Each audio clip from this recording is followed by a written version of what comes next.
Good morning ಸ್ನೇಹಿತರೆ, ಎಲ್ರಿಗೂ ನಮಸ್ಕಾರ. Welcome back to my channel. ಹೇಗಿದ್ದೀರಾ ಎಲ್ಲರೂ ಆರಾಮಾಗಿದ್ದೀರಾ ಅಂದ್ಕೊಳ್ತೀನಿ. ಸ್ನೇಹಿತರೆ, ಸ್ನಾನ ಪೂಜೆ ಎಲ್ಲ ಆಗಿದೆ ಬೆಳಗಿಂದು. ಆದರೆ ನಾಷ್ಟ ಒಂದಾಗಿಲ್ಲ. ಯಾಕಂದರೆ ಇವತ್ತು ಮನೆಯಲ್ಲಿ ಯಾವುದೇ ಕಾಯಿಪಲ್ಯ ಇಲ್ಲ. ಎಲ್ಲ ಖಾಲಿಯಾಗಿಬಿಟ್ಟಿದೆ. ಉಳ್ಳಾಗಡ್ಡಿ ಟೊಮೆಟೊ ಎರಡಿದೆ. ಸೊ ಅದಕ್ಕೆ ಏನು ಮಾಡೋದು ಅಂತ ಇವಾಗ ರಜೆನೂ ಶುರುವಾಗಿದೆ. ಸ್ಕೂಲ್ದು ಎಕ್ಸಾಮ್ ಎಲ್ಲ ಮುಗಿದಿದೆ ಮಗಂದು. ಅದಕ್ಕೆ ಸಿಂಪಲ್ಲಾಗಿ ರವೆ ದೋಸೆ ಉಳ್ಳಾಗಡ್ಡಿ ಭಾಜಿ ಮಾಡಬೇಕು ಅಂತ ಡಿಸೈಡ್ ಆಗಿದೆ. ಸೊ ಯಾವುದೇ ತರಕಾರಿ ಇದ್ದಾಗ ಏನಾದರೂ ಒಂದು ಮಾಡಬೇಕು ಅನ್ನೋ ಒಂದು ಐಡಿಯಾ. ಸೊ ಬನ್ನಿ, ನಿಮ್ಮ ಜೊತೆನೂ ಶೇರ್ ಮಾಡ್ತಾ ಇದ್ದೀನಿ. ಐ ಹೋಪ್ ನಿಮ್ಮೆಲ್ರಿಗೂ ಕೂಡ ಇಷ್ಟ ಆಗ್ಬೋದು. ಯಾವುದಾದ್ರೂ ಒಂದು ಪಾಯಿಂಟಲ್ಲಿ ಇಷ್ಟ ಆಗಿದ್ದರೆ ಪ್ಲೀಸ್ ಲೈಕ್ ಮಾಡಿ. ಸ್ನೇಹಿತರೆ, ಇಲ್ಲಿ ನೋಡಿ, ಇವತ್ತು ಇನ್ಸ್ಟಂಟಾಗಿ ದೋಸೆ ಮಾಡ್ತಾಯಿದ್ದೀನಿ. ರವೆ ದೋಸೆ ನೋಡಿ, ಸಣ್ಣ ರವೆ ಬರುತ್ತಲ್ಲ, 1 ಕಪ್ಪಷ್ಟು ರವೆ ತೊಗೊಂಡಿದ್ದೀನಿ. ತಿಂಡಿಗೆ ಅರ್ಜೆಂಟಾಗಿ ಮಾಡ್ಕೋಬೇಕು ಅಂತ.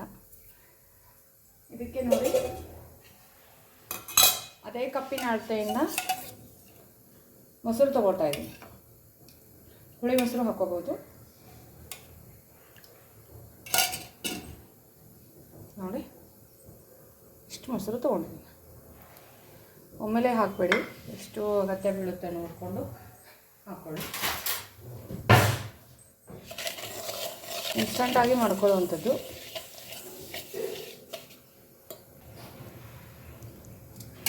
ಸೊ ನೋಡಿ, ಎಲ್ಲನೂ ಹಾಕಿದೆ.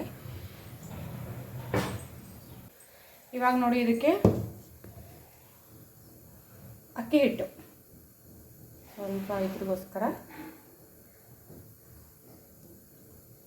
4 ಸ್ಪೂನಷ್ಟು ತೊಗೊಂಡಿದ್ದೀನಿ.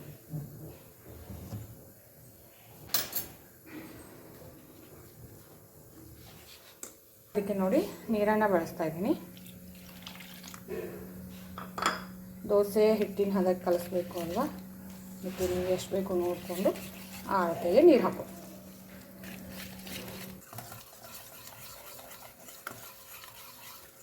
ನೋಡಿ, ಈ ಅದಕ್ಕೆ ಕಲಿಸಿದ್ದೀನಿ. ಬೇಕು ಅಂದರೆ ಇನ್ನೊಂದು ಸ್ವಲ್ಪ ನೀರು ಹಾಕೋಬೋದು ಇವಾಗ. ಬಟ್ ಇದು ಒಂದು 15 ನಿಮಿಷ ಆದರೂ ನೆನೆಬೇಕು ಸ್ನೇಹಿತರೆ. ಇನ್ಸ್ಟೆಂಟಾಗಿ ಬೇಕು ಅನ್ನೋರು ಅಡುಗೆ ಸೋಡಾ ಬರುತ್ತಲ್ಲ, ಅದನ್ನು ಹಾಕಿಬಿಟ್ಟು ಒಂದು 5 ನಿಮಿಷ ಬಿಟ್ಟು ಮಾಡ್ಕೊಳ್ಳಿ, ಚೆನ್ನಾಗಿ ಬರುತ್ತೆ. ಆಮೇಲೆ ಮತ್ತೆ ಸ್ವಲ್ಪ ನೀರು ಹಾಕಿಬಿಟ್ಟು, ಇವಾಗ ಸದ್ಯಕ್ಕೆ ಇದು ಸ್ವಲ್ಪ ರವೆ ಮತ್ತು ಹಿಟ್ಟು ಒಂದು 15ರಿಂದ 20 ನಿಮಿಷ ನೆನೆಯೋಕೆ ಇಡೋಣ. ತುಂಬ ರುಚಿಯಾಗಿರುತ್ತೆ, ಗರಿಗರಿಯಾಗಿ ದೋಸೆ ಬರುತ್ತೆ. ಇನ್ಸ್ಟಂಟಾಗಿ ಬೇಗ ಮಾಡ್ಕೋಬೋದು. ಸೊ ಬನ್ನಿ, ಮಾಡಬೇಕಾದ್ರೆ ತೋರಿಸ್ತೇನೆ. ಇದು ಒಂದು 15 ನಿಮಿಷ ಇವಾಗ ರೆಸ್ಟ್ ಹಾಕಿ.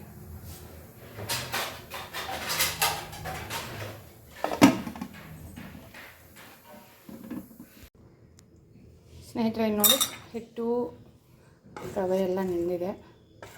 ನೀವು ಬೇಕು ಅಂದರೆ ಇನ್ನೊಂದು ಸ್ವಲ್ಪ ನೀರನ್ನ ಹಾಕೋಬೋದು.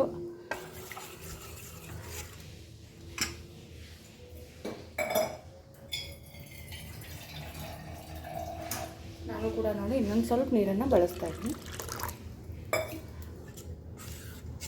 ಅದು ದೋಸೆ ಹದಕ್ಕೆ, ಹಿಟ್ಟಿನ ಹದಕ್ಕೆ ಬರಬೇಕು ಅಷ್ಟೆ. ಮೊದಲೇ ನೀರು ಹಾಕಿಬಿಟ್ರೆ ಅದು ತುಂಬ ಅಳಕಾಗಿ ಬಂದರೆ ಗೊತ್ತಾಗಲ್ಲ. ನೋಡ್ಬೋದು ನೀವು, ರವೆ ಎಲ್ಲ ನೆಂದಿದೆ. ಇವಾಗ ಇದಕ್ಕೆ ನೋಡಿ, ರುಚಿಗೆ ತಕ್ಕಷ್ಟು ಉಪ್ಪು.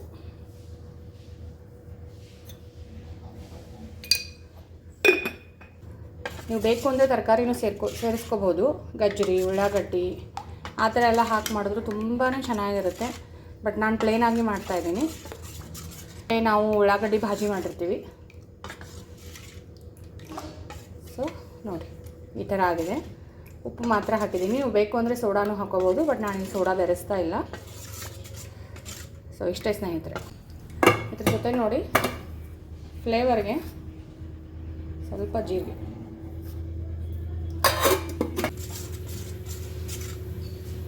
ಕುಟ್ಟಿ ಪುಡಿ ಮಾಡಿನೂ ಹಾಕೋಬೋದು. ಜೀರಿಗೆ ಪೌಡ್ರು, ಅದು ಕೂಡ ಚೆನ್ನಾಗಿರುತ್ತೆ. ಸೊ ಬನ್ನಿ, ಇವಾಗ ದೋಸೆ ಬಿಡೋಣ. ನೋಡಿ, ಇವಾಗ ತವೆ ಕಾದಿದೆ.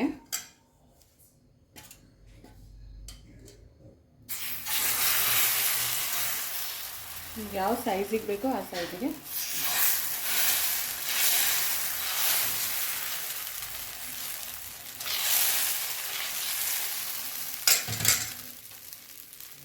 ಮೇಲೆ ಸ್ವಲ್ಪ ಎಣ್ಣೆ.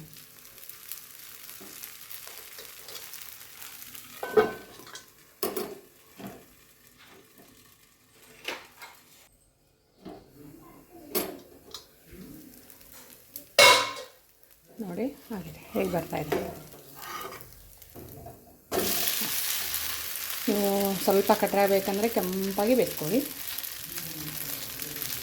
ಸೊ ನೋಡಿ ದೋಸೆ ಚೆನ್ನಾಗಿ ಬಂದಿದೆ ಸ್ನೇಹಿತರೆ. ಎವ್ರಿ ಟೈಮ್ ಚಟ್ನಿನೂ ತಿಂದಿರ್ತೀವಲ್ಲ, ಸೊ ಭಾಜಿ ರೆಸಿಪಿ ಬೇಕು ಅಂದರೆ ಹೇಳಿ, ಇನ್ನೊಂದು ಸಲ ಮಾಡಿದಾಗ ತೋರಿಸ್ತೀನಿ. ನೋಡಿ ಈ ರೀತಿ ದೋಸೆ ರೆಡಿ ಸ್ನೇಹಿತರೆ. ಬನ್ನಿ ಪ್ಲೇಟಿಗೆ ಹಾಕೋಣ.